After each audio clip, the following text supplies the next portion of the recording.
Five, four, three, two, one. Hello, everybody. I'm Derek Arden, and welcome to Monday Night Live, one of the only podcasts with no adverts, no sponsor, recorded live and uncut. Today we have our 268th recording, and I want to thank everybody for their support, following us, and the guests coming on and sharing their wisdom. Joining me from round the world, we have Winston Marsh from Melbourne, Australia, Tony Woodall from Albania, Patricia Fripp from California, and she's in Las Vegas at the moment, Roger Knowles from South Africa, and Tim Durkin from Texas. I hope I haven't missed any of our international guests and legends out. My top tip today is persistence. We need to be persistent. People have a tendency not to answer emails, not to answer WhatsApps. And the thing I've been doing is just resending it 2 or 3 days later, because it gets caught in their inbox, it gets caught in on their telephone, etc. It's not that they're ignoring us. And if they question me about it, and no one ever has done, and they usually answer it on the second one, I'd say, well, I just got this resend button on my computer, and it just resends emails that aren't answered, with a big smile on my face. But persistence, politeness, and kindness are the power of 3 tips for me from 2025, because the world's a pretty aggressive place. It's a pretty nasty place, and the more good we can give out, the better. So my first person that I'm going to ask is Godfrey, Lancashire, down in Dorset, and then I'm going to switch across to Carl Walsh, the other side of the world, in Los Angeles, and then perhaps to Kate Atkin in Lincolnshire, or perhaps she's not in Lincolnshire today, but never mind. So, Godfrey, are you there down in Dorset? I certainly am, and happy Christmas, everybody. Derek, lovely to see you. Lovely to be on the show.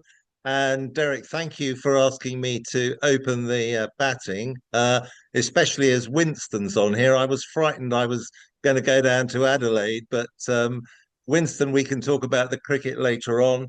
But certainly, Derek, thanks for inviting me to go first. And I'm going to pull rank because I'm the oldest friend you've got on the show. I've known you longer than anybody else. And so the first thing I'm going to do before offering my thought for the day is, on behalf of everybody, say a thank you to Derek. Derek has run this podcast for 5 years, and as he said, has done 268 shows. Now, you would think this is a Saint and Greavesy or Tom and Jerry double act, but the word I've written down here is persistence. And Derek just said his top tip was persistence. That is telepathy of a friend of over 60 years standing. So, Derek, thank you very much for all you have done. You have also demonstrated your negotiating skills in practice, because you have enticed all these wonderful speakers to come on the show. I can hear a little bit of feedback. I hope it's all right for everybody. So you've demonstrated what you share with us in your negotiation. What I would also like to say is that not many people will realize the amount of sheer hard work in preparation and research goes into each and every show every week. I know what Derek does, and it takes a huge commitment and hard work, and we should not underestimate that. But the reason the show keeps going is because it's good fun, and we learn from each other, from our speakers, and also from Derek's excellent facilitation of the show. It's a wonderful podcast. I don't think there will be any other podcast going quite in this format for the length of time it has. So, Derek, on behalf of everybody connected with Monday Night Live, we would like to say a huge thank you. Well done. Well, Godfrey, that's really kind of you, and I really appreciate that. I mean, one of the most one the thing I'm really passionate about is education, educating younger people, sharing our knowledge, and I think it's a privilege to be able to do that, and something that is within us, and everybody should do that. And if everybody takes one tip away from today and shares that with two or three other people, look what a massive difference that will make. You're very kind. I appreciate it very much. And now we'll switch over to No, Carl. you won't. No, you won't, because I'm going to give you my thought for the day. Although Oh, okay. I thought you'd done that. I've lost the picture, which I'll try and get back in a minute. But if you can still hear me, We can. and I don't know if you can see me or not, We can. but I want to give you my thought for the day. Probably the thought for the year, and something to carry into 2026 as well, which is teamwork. We all know there is no I in team. But look what happens when there is no teamwork. We see it in our cabinet, in the government. Too many big egos competing with each other, and the risk is the government collapses. It happened with the last government. It's happening at the moment. Arguing on the pitch, we all know teams fail to win. Fighting in the boardroom, lacking shared vision, companies become weaker and often collapse. Good leaders know the value of cohesive teams. In fact, really good leaders develop their team so the team can operate quite well on their own when the leader is not there. Good teams produce more, have higher morale, develop skills, solve problems, and actually, it's a pleasure to be part of a good team. So my message to everybody is build better teams, and if you are a member of a team, be a better, more valued team member. So very happy Christmas to everybody, and I'm now going to try and get the picture back. Thanks, Godfrey. Brilliant. Okay, let's switch the other side of the world now to Carl Walsh is in Pasadena, California. Carl, are you there? I am here.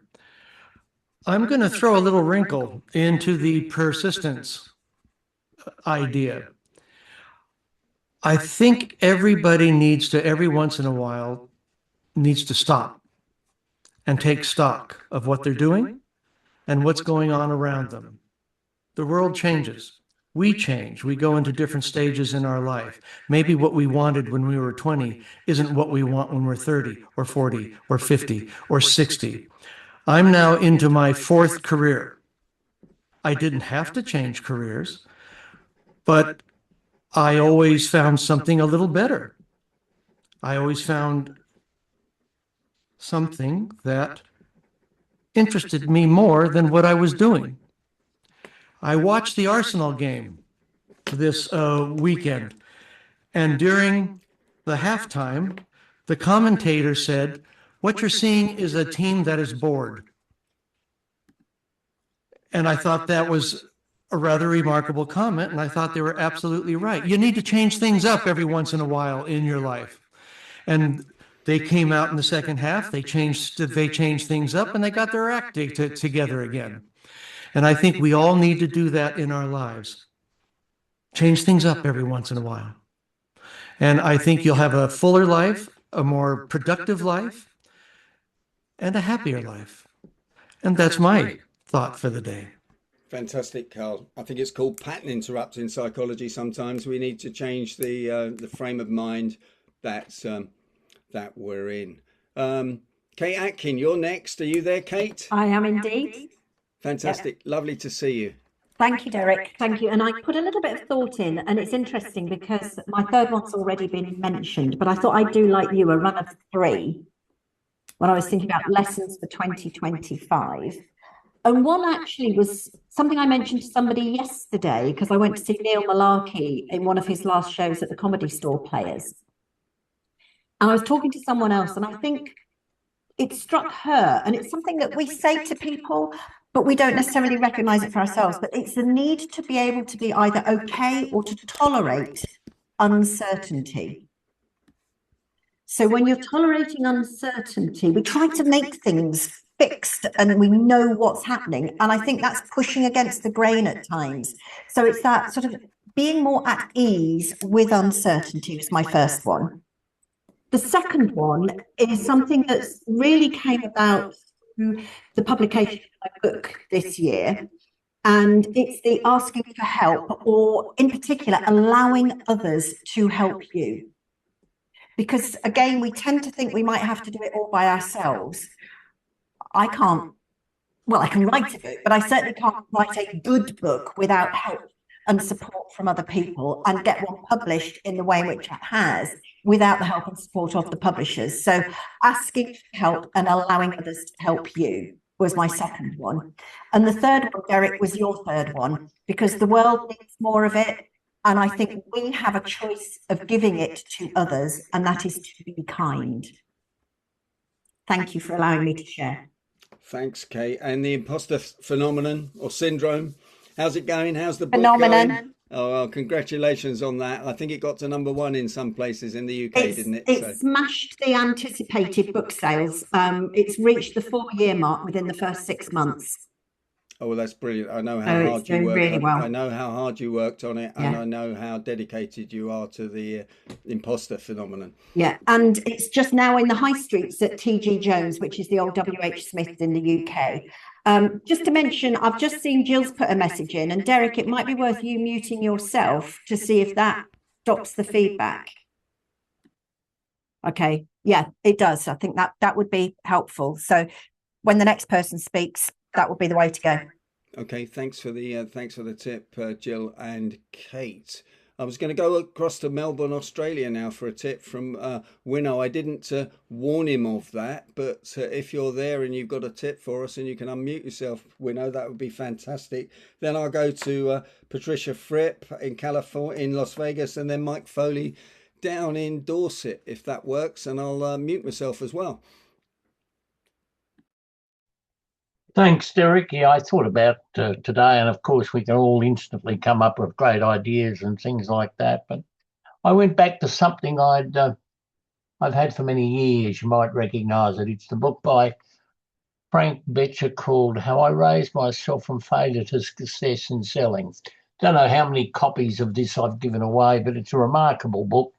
He's a guy who had a glass arm in baseball and had to give it away and started selling, and got nowhere. But in reading his book, because he became a prolific insurance salesman, there's always one point that's come across to me and has been very, very close to me. And it's why I always sign my emails, "Have a fantastic day." It's why I'm always fantastic when anybody asks me. And it's because Betcher put it all down to enthusiasm. He just said, unless you're enthusiastic, you go nowhere. And he was fortunate to strike Carnegie. What was his name? Dale Carnegie, who said to him, that was a great talk, but try and be enthusiastic. And I've remembered that ever since. And I try to be enthusiastic every day. And I can remember one day I was asked to speak on the day my father had died. He died at 4:20 in the morning. And I couldn't go on stage and say, when I was booked 6 months ago, I was very enthusiastic. I'd make you laugh, but today I'm grim. I had to be enthusiastic. And I think even in any sort of times, if we have enthusiasm, not only is it good for us, it does infect other people around it.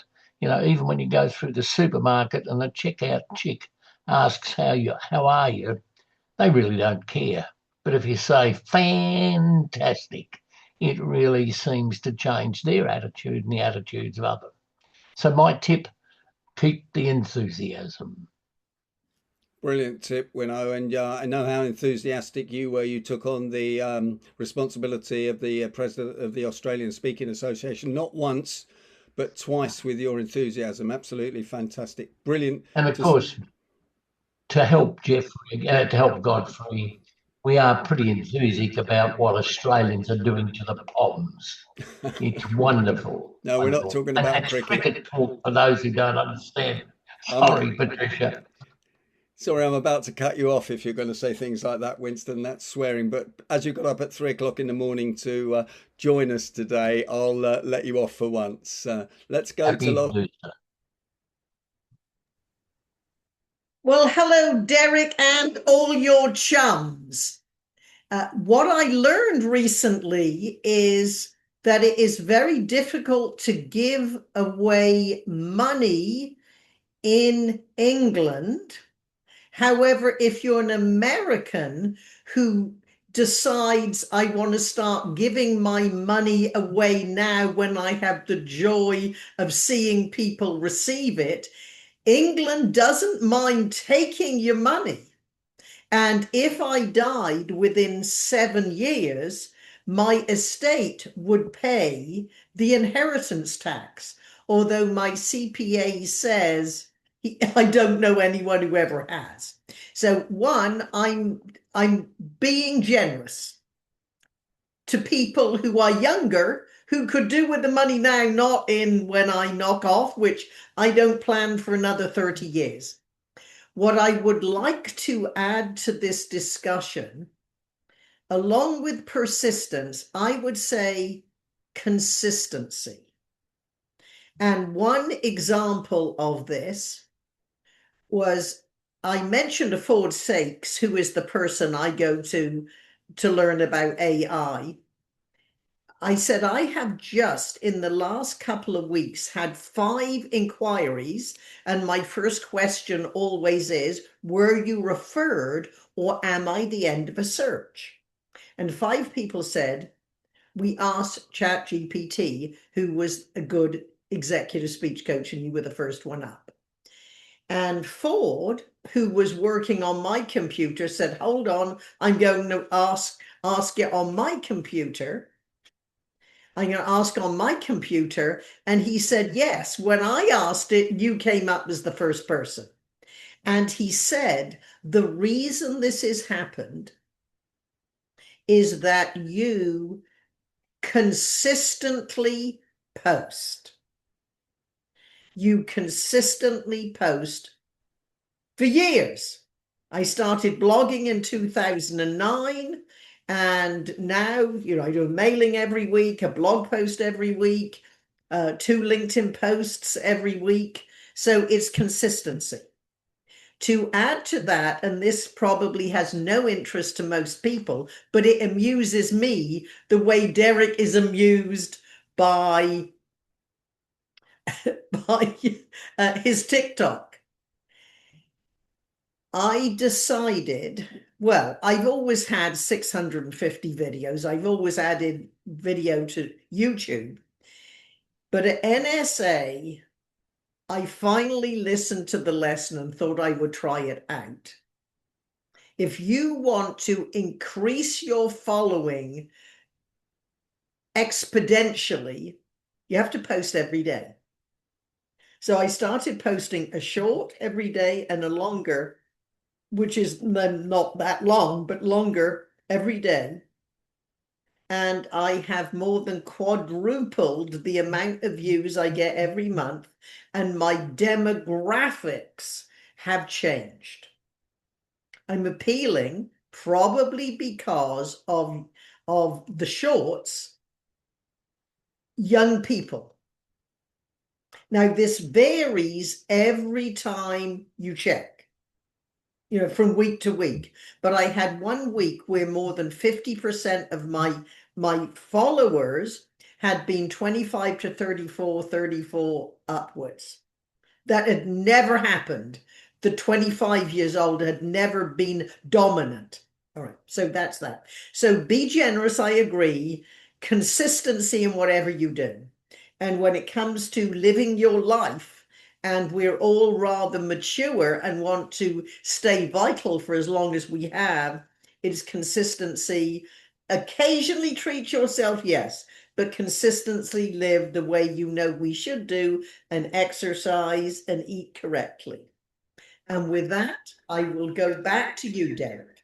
Thanks, Patricia. And I know that my TikTok channel amuses you, but I cut 50 short videos last week with the boys, all the 23-year-olds, and apparently we got 146,000 views on one video this morning, they told me. I have no idea what it means, but it's a pretty good ego trip. That's all I can say. And with that, we'll go down to the real educator down in Dorset, who's responsible for 700 staff and 7,000 students, Mike Foley, and then we'll go to Graham Jones and to Tim Durkin. Mike, are you there?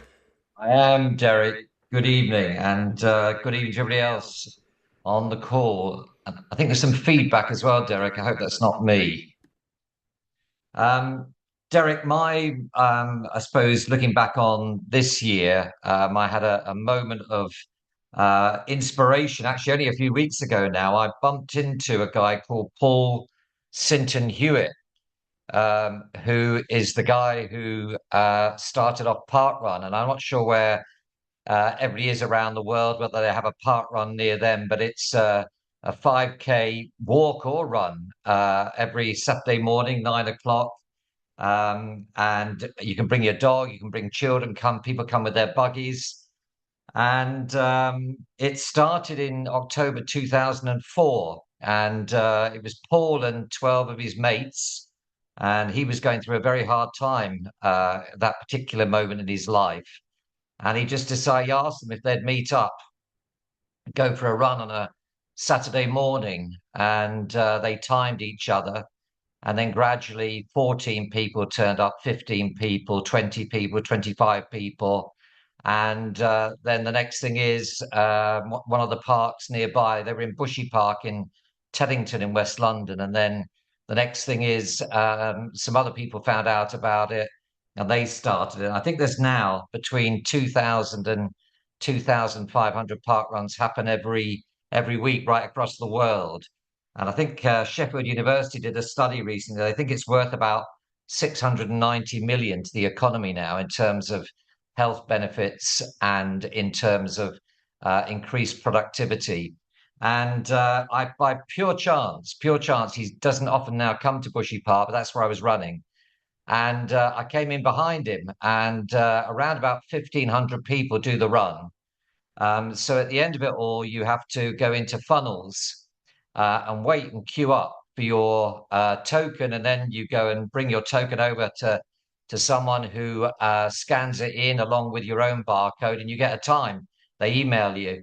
And it's really the reason I tell you that story, Derek, is because I suppose if there is some wisdom, and the world isn't a very good place at the moment, but I suppose to me, it's the power of never underestimating what people can do, what good people can do from very small beginnings. And when I was in the queue with him, he told me two things. He said that he lectures a lot now on change, and he was talking about how the park run started with 12 or 13 people, and almost a bit like germ warfare, really.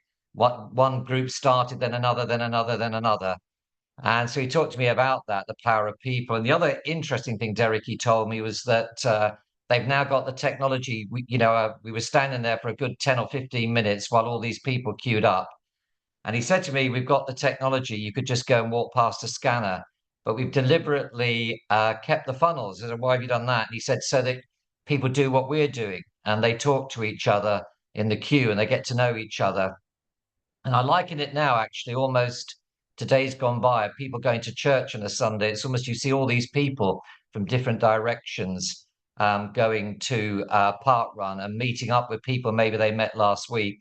So I don't know whether it's a piece of wisdom or a tip or what it is really, Derek, but it's maybe just for me, I came away from that conversation really inspired at what a very small group of people, and it costs nothing, by the way. You don't pay to go to park run, you just turn up.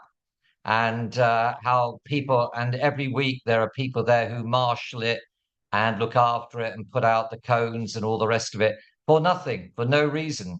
They don't run, many of them, they just turn up and do it.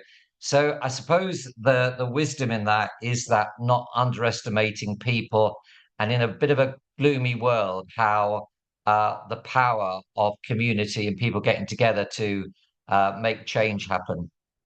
Brilliant. Thanks, Mike. Appreciate that. Well, while we're on education, let's go to Buckingham University and Graham Jones. Are you there, Graham? I'm here, yes. I could pick up on what Michael's just said about change, because I think change is my key word, really. And we've got to change more quickly than we've ever done before, and we've got to be open to change. The most successful people in the world have always changed things. Yeah, when you look at their careers, they've always adapted to the environment that they're in, and they've moved on to do something different. You know, famous pop stars, Sir Cliff Richard is not doing the kind of thing he was doing 60 years ago. He's changed throughout the time. When you look at what the West End is doing in terms of shows, yeah, they're still doing musicals, but they're doing different kinds of musicals to what they were doing 50 years ago. So change is where success happens. It's happened because people have changed. So Derek, you have changed because you are doing TikTok. But yeah, and 146,000 views, that's fantastic. Yeah, you can count yourself as an influencer now, because that's the kind of level that a medium-sized influencer would be getting. But you'd better off as a micro influencer where you're only getting about 10,000 views, but never mind. Yeah, you've got 146,000. That shows it's good. But the problem is, yeah, TikTok's changing, and I'm afraid it's the young people who were inhabiting it are disappearing from it now because they've had their fun with it, and older people are now using it. Same happened to Facebook. Yeah, you can't find a teenager using Facebook anymore. They're still there. They've got accounts because they set up their accounts, but they don't use their accounts, and all they do is moan when mum and dad tag them. And so they've moved on. Yeah, so TikTok's moved on. Everybody's moving on to the next thing. But these changes are happening much more rapidly. One big change we're seeing is that face-to-face shopping is increasing. Real world shopping is going up. Online shopping is staying static. Yep. So still lots of people shopping online. But if your business is want to sell to people, then real world selling is increasingly important now compared with online selling. And guess which age group would prefer you to do real world selling? It's those under the age of 35. They've got fed up with online purchasing. They would rather do it in the real world. So there's a big change happening in terms of, where you might be able to sell to. So the world is changing rapidly around us. We shouldn't make assumptions about age groups and things. We should adapt to what's going on. So I would suggest change, be much more adaptable than you've ever been, because that's where you're going to succeed.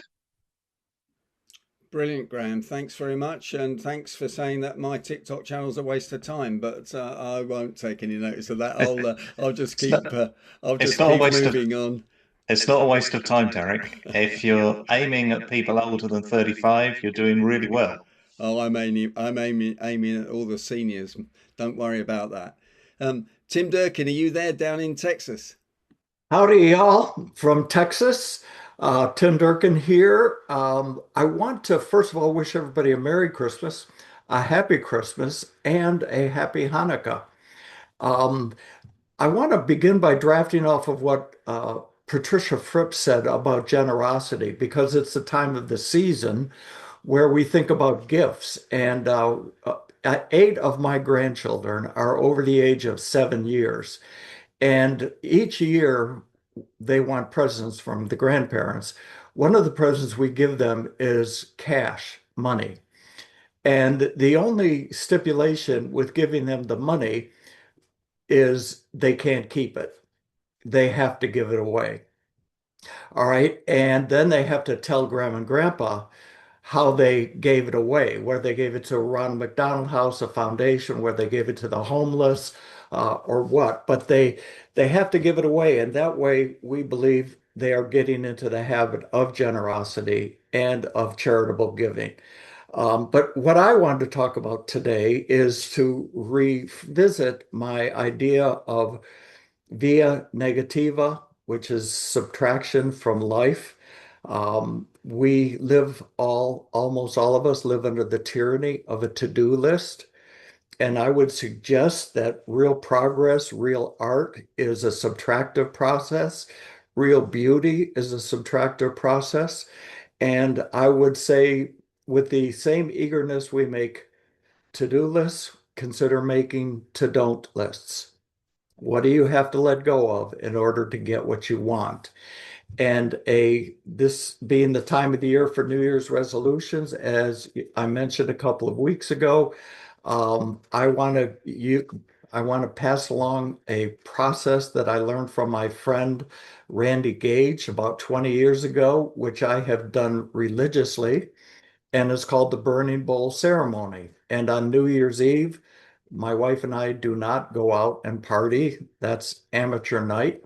We stay home with the movie and dinner and Netflix or something. But I get these Post-it notes and I write on a Post-it note something that I am going to get rid of or stop doing, or a person who is an energy vampire.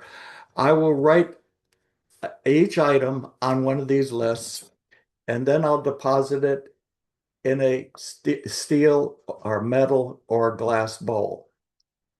I will then, at the end of my, however many are in there, I will light it up and burn it. And Randy Gage taught me that's called the Burning Bowl Ceremony. It's New Year's dissolutions, not New Year's resolutions, because we know what happens with resolutions. They have the shelf life of milk. But dissolutions combined with the ceremony of the burning bowl tend to stick. So what do you have to let go of in order to get what you want? I ask you to consider making a to-don't list and get rid of those things that no longer serve. Thanks, Back to you, Tim. buddy. Thanks, Tim. Now we'll come back to Guildford in Surrey, because to my local mastermind group, which meets in a breakfast meeting in Guildford, to David Skinner. Are you there, David? Yep, here. Thanks very much, Derek. My thought today is that just as we spend a few minutes every day taking care of our oral health by cleaning our teeth, we should we should carve out a little bit of time every day to focus on the present, because that will help take care of our well-being. It'll help replenish our resources to think during the day and build our ability to function and to adapt, as Graham would like us to do, as we go through the day. One of the remarkable things about human beings is our ability to time travel. You might not have thought of it this way, but we are very adept at going back in time, reliving experiences, figuring out what's gone on, understanding the world better, and reproducing positive feelings. And we're equally good at going forward in time. We can anticipate positive experiences. We can do thought experiments, try out different ways of doing things, different solutions, anticipate problems, and that's all great. That has given us quantum computing, it's given us rockets in the sky, and the civilization and the world we live in as a species. But it also has downsides. We can get stuck in the past. We can get bogged down about negative things that have happened, ways we've made fools of ourselves, things we wish we'd done differently. We can also go forward and get stuck in the future. We can anticipate threats that are never going to happen. We can wind ourselves up and get ready for all sorts of negative things and create chronic anxiety. So going forward and backwards in time has its positives and negatives, but what we often forget to do is stay in the present. We get dragged by mental chatter backwards and forwards, and sometimes we find it's a struggle to control it, and it's draining, and it deplenishes our resources, and it makes us less adaptable. So make a little bit of time, 5 minutes every day, to focus on the present. Just let the chatter subside and focus on 5 things that you can see or hear around you, and just let them come to you. And that will replenish you for the day and make you feel a lot better about the world. Right, yeah, fantastic, David. Thank you. And for those of you that haven't seen David's podcast on going green and getting out into the outside and getting some fresh air, Google Derek Arden and David Skinner. Will Kintish, have you got a tip for us, if you wouldn't mind unmuting yourself? And then I was going to go to Janice Litvin, but I'm not sure Janice is there at the moment. And then Tony Woodall. Mine, everybody, is really nothing to do with business. This was an idea. Derek, can you go on to mute? Because thank you. My friend Brian has been doing this for 20 years, and he brought it to London when I came to London. 4 couples meet every month and listen to one of the speakers, one of the 8 of us, talk about a topic that we chose at the beginning of the year. And this year, we had a chat about 3 or 4 months ago, and we came up with the topic of beverages. So the first month, Brian, whose idea it was, spoke all about milk, the history of milk and all aspects of milk. On Saturday, Diane spoke all about beer. And when it's my turn, and somebody said something on Saturday that gave me what I hope is going to be a brilliant idea when it's my turn to do it, it's all to do with beverages. What beverages are discussed and mentioned in the Old Testament? Well, I can't tell you how many there are. Wine, water, honey, if you call that a beverage. So it might be an idea for you. If you've got a group of people together, rather than just sit around having a general chat, pick a topic for the year, and each person is invited to do some research. Well, of course, with AI, it makes it that bit easier. And it was a fascinating evening on Saturday. We all heard about all sorts of aspects about beer. And after about 20 minutes, you sort of, a bit like this group, really, you sort of move away from that and talk about something else. But it's a nice focus for a social evening amongst friends. So that's my thoughts, everybody. Maybe some of you might pick it up. Thanks, Will. Brilliant. Now we'll go to Walnut Creek, California, to Janice Litvin. Hi, Janice. Hello, everyone. Thank you so much, Derek, for having us today.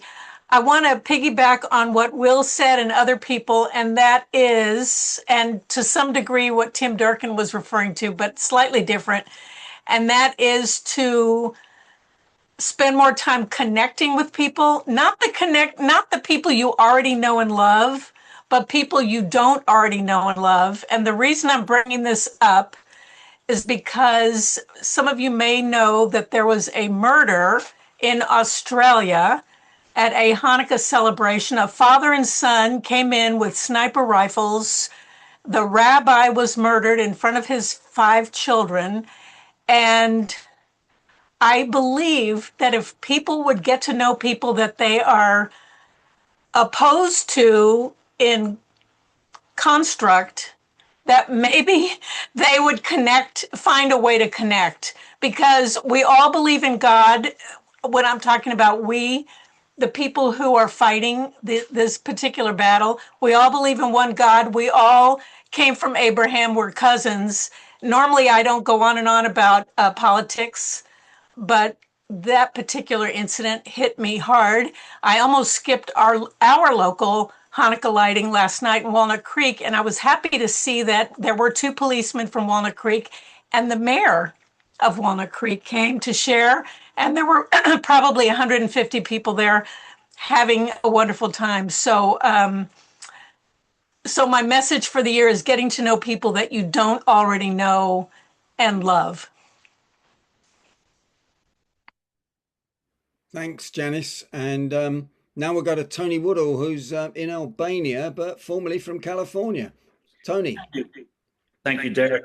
Formerly from California, actually right down the street from Janice in Walnut Creek was where I was living. But I'm here in Albania because it's a beautiful country, great people. And what I want to talk about is kind of aligned with David Skinner's getting outdoors. Most of you know I've walked the Camino de Santiago, multiple routes of that, 800 kilometers across from the French border to Santiago.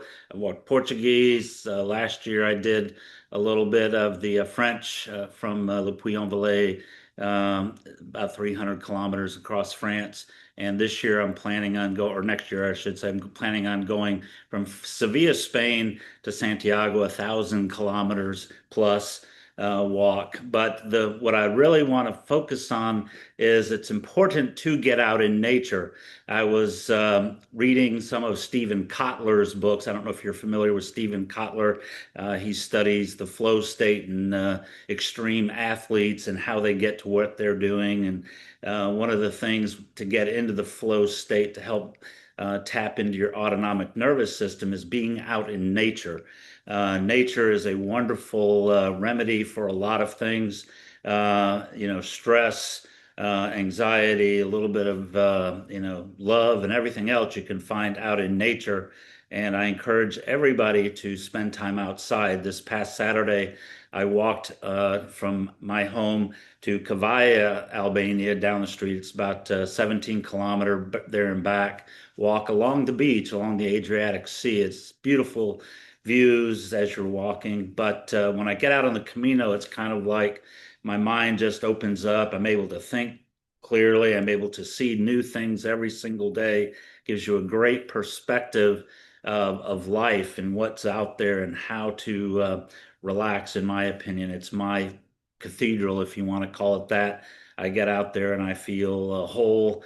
And I think that the more you can spend in nature, to see what you don't see, because every time you go out, it's a different thing every day that you're seeing. Excuse me, Patricia. There's a different experience and items that you're seeing that you don't normally see. Even if you're going on the same path, you're going to be able to see different things. When I walked the first Camino, I remember walking and then I redid the first third from Pamplona to Burgos.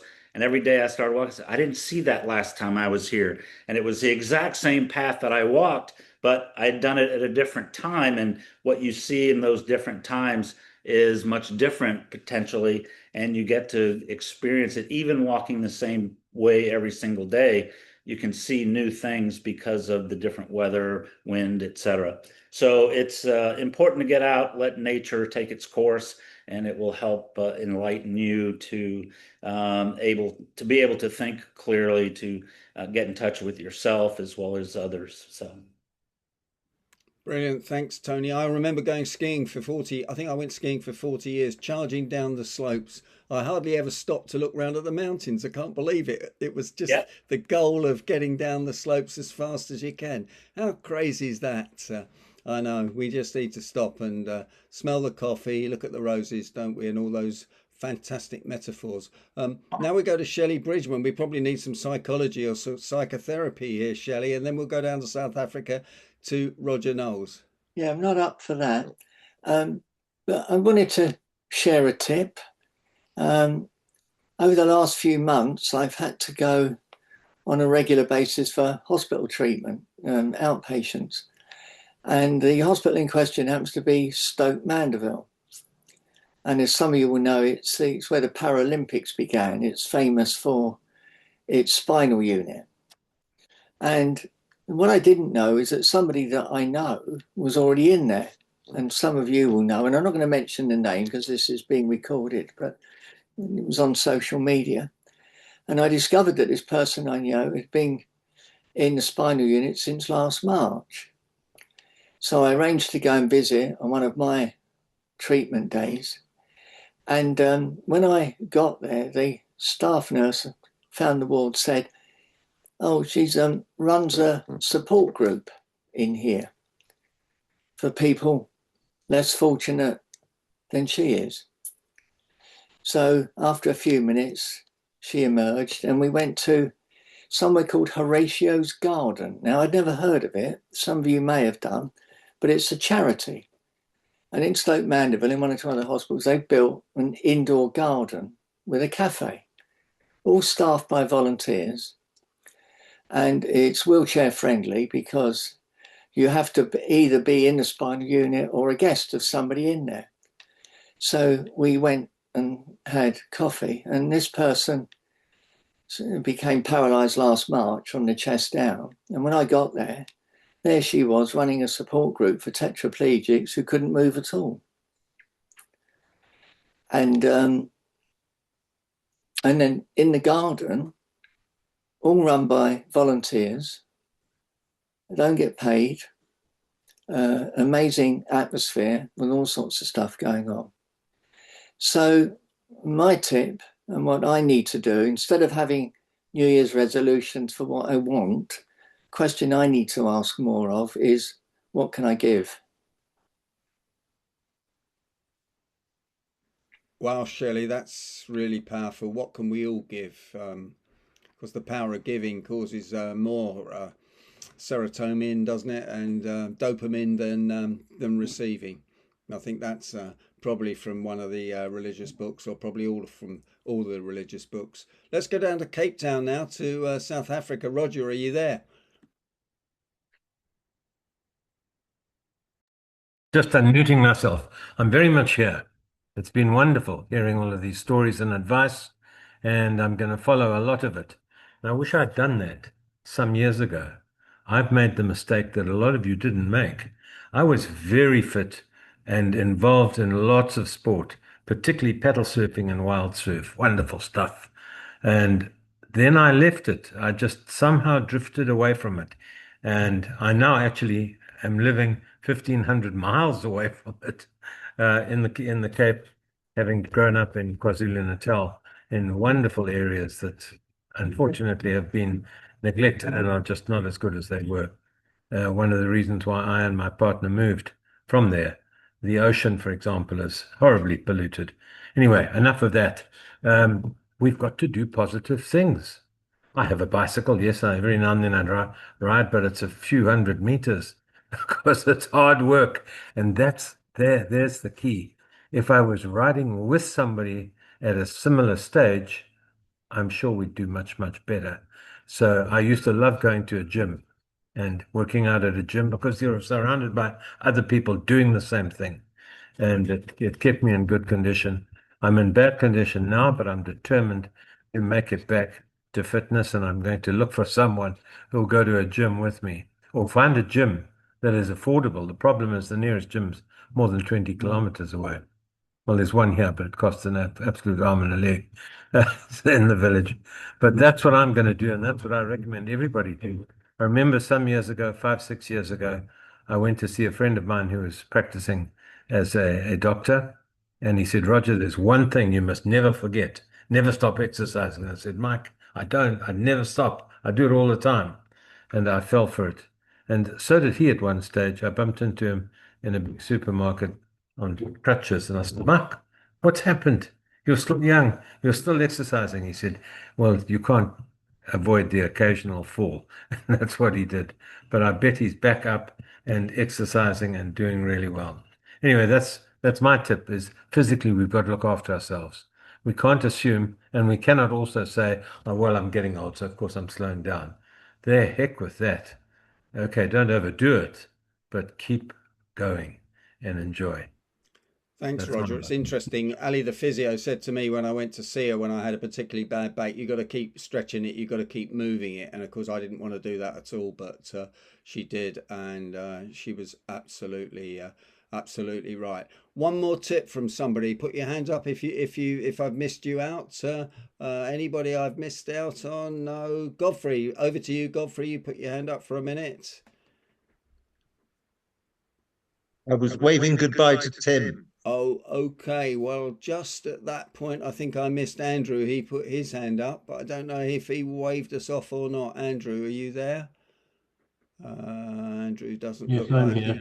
Oh, you are there, Andrew. Last tip from you before I stop the recording. Thank you.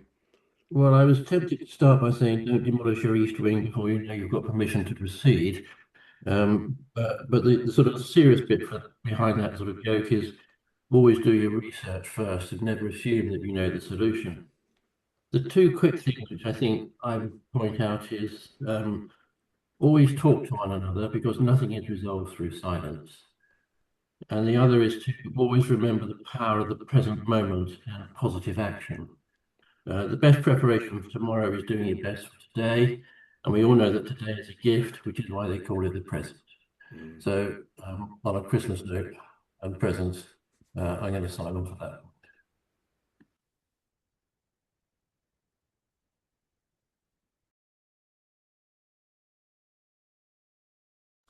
You're muted, Derek. Thank you very much. Yeah, you told me I'd muted. I'm trying to work out where this feedback's coming from, but I haven't cracked that. But thank you, everybody. Thank you, legends. Thanks for all your support during this year. It's been fantastic to see you all. I wish you a fantastic Christmas and a happy new year, and look forward to seeing you in 2026. And clearly the message is keep fit, keep moving, and keep moving forward. Momentum is key. I'll stay on for a little while once I've finished the recording, but great stuff. Thanks very much, and give us a big wave and a big smile for the camera.